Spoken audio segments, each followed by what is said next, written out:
Yo, hello, we're back, and we're going to be doing the 7-star Tera raid today. I'm using a build that we got, actually, from someone else this time. I'll link the description on Twitter, but basically, it's this big setup with Vaporeon. I can just show you my adjustments. They had Citrus Berry, I chose to be Leftovers. But yeah, Stored Power, Fake Tears, Coal Mine, Acid Armor.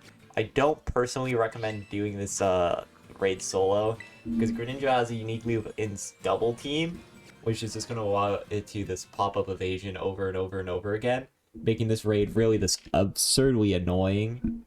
So if you can, I would try to get like any partner you can do this with.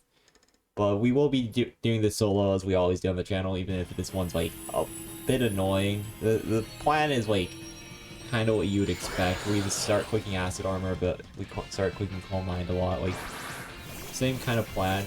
Let's hope like the evasion doesn't like mess you up too much. Though it is like a real possibility for sure.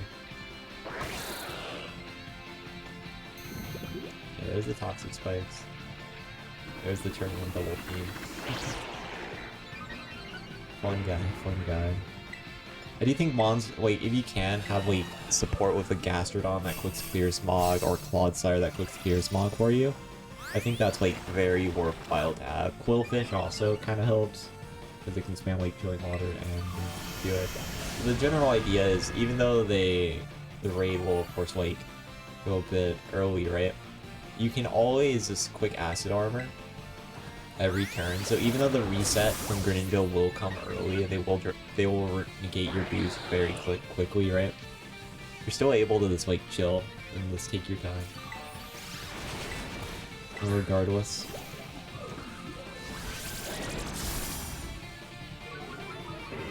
Fake Tears. Basically, I'm not trying to be like too overly boost happy until we get to the point where we actually do the reset on the 3rd turn. There we go. Realistically, I probably could have like Fake Tears more there, but we'll get it later, I think, anyways. But yeah, Acid Armor.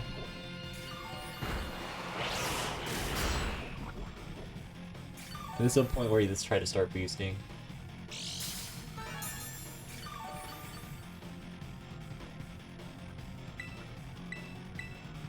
You do need a lot of boost because like Vaporeon is of course a water type.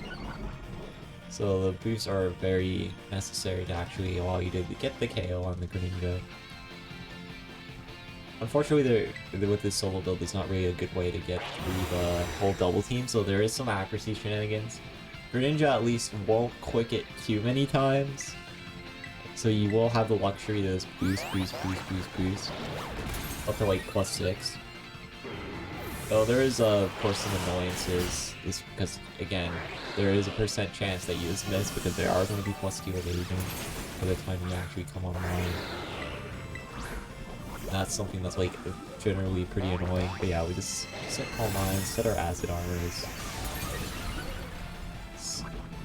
Eventually we're going to start clicking Stored Power per game and keep it as simple as that. Yeah, Ice Beam, but yeah, let's go Coal Mine again. Let's keep boosting. After the first negate that they do early, they don't negate you again. So you are able to set up. You do have to note that they will negate you after the first 3 turns. And we got Frozen, okay. Got RNG.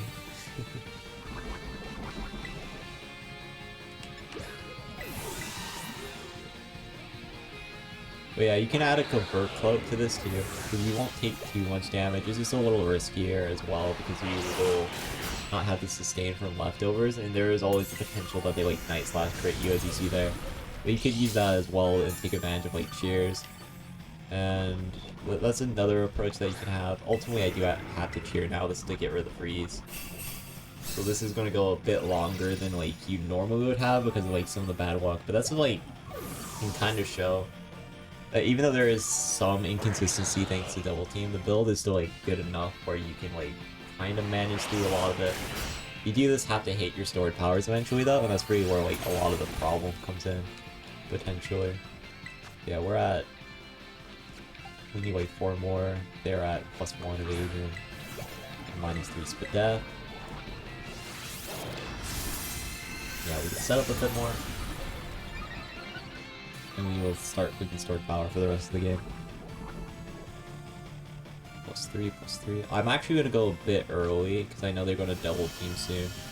Realistically, you have the ability to set +6, but the only concern about going to like +6 instead is you will have to deal with a lot more double team potential.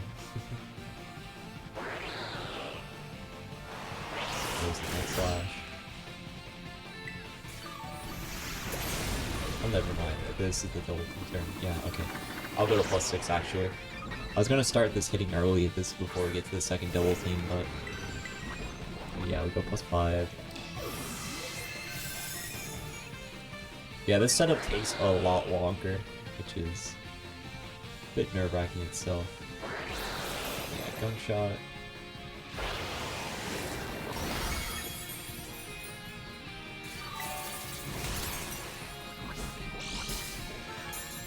The good thing is Greninja doesn't like remove debuffs from it.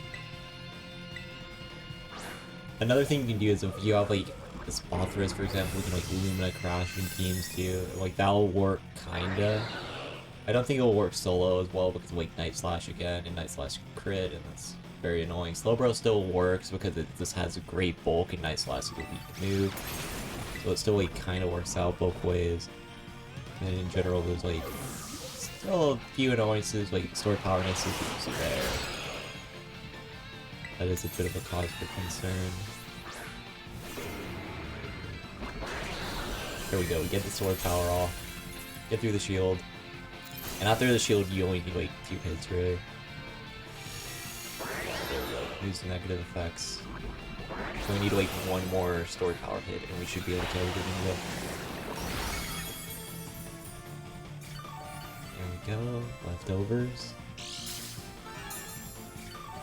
But yeah, again, this raid I seriously can't recommend more than doing this in teams, just so you don't have to deal with double team. Double team is so annoying, but yeah, we do. That was a little awful damage actually.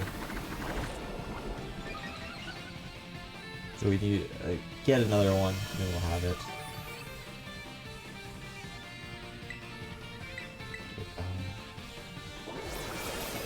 You can also attack cheer, because attack cheer doesn't like add a boost and have like more consistent higher damage output.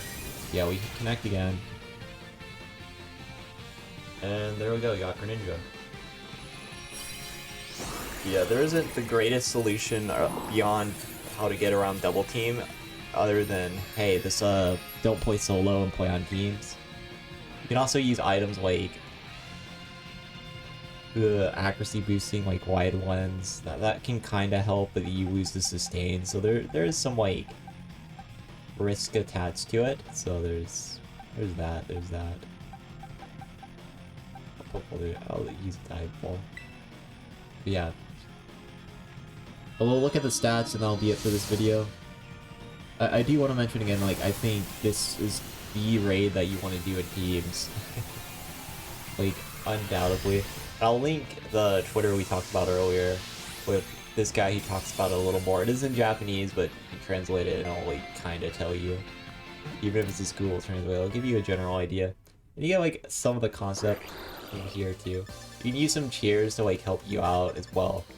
Even though we didn't use too many cheers other than when we got frozen in this one. There is some optimization you can do with like turn order involving like attack cheers and defense cheers and all that. That can like help in some senses too. So keep that in mind, and yeah, we'll look at the Greninja now. Let's show you what the Greninja will look like once you acquire it. Is of course 6 IV again. This one is a sassy guy. It also has Protean, Gunk Shot, Hydro Pump, Ice Beam, and Night Slash. So a pretty cool set. Of course not Battle Bond. If you expected it to be Battle Bond, I'm sorry, man. I don't know why you expected that, but yeah, mixed Greninja. A pretty cool raid Pokemon overall. And the rewards are fairly okay for it as well. So this is a great opportunity to stack up on like Poison Tera shards, because Tera type Poison is actually really good. into the current VGC metagame right now. So this is a great opportunity to like stack up on as many Tera poison shards as you possibly can. So I do recommend, if you're have any like desire to play competitive Pokemon, I think this is a great event to this grind really valuable shards. Like the last two, like fighting from Cinderace wasn't the biggest value typing. Dragon from Zard was like kind of decent, but the only real Dragon Tera user currently in the metagame is Corviknight. Though there are some that can also use it as well.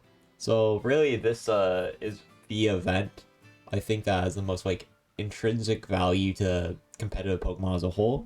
So I would recommend actually taking your time and doing as many Poison Tera Greninjas as you can and try to find a decent group. I will probably be streaming this on Twitch where we do Tera raids. So if you want to join those, you can check out my Twitch channel, and we'll probably be doing some group raids just to help us all, because like I am not this one solo is not very fun thanks to double team.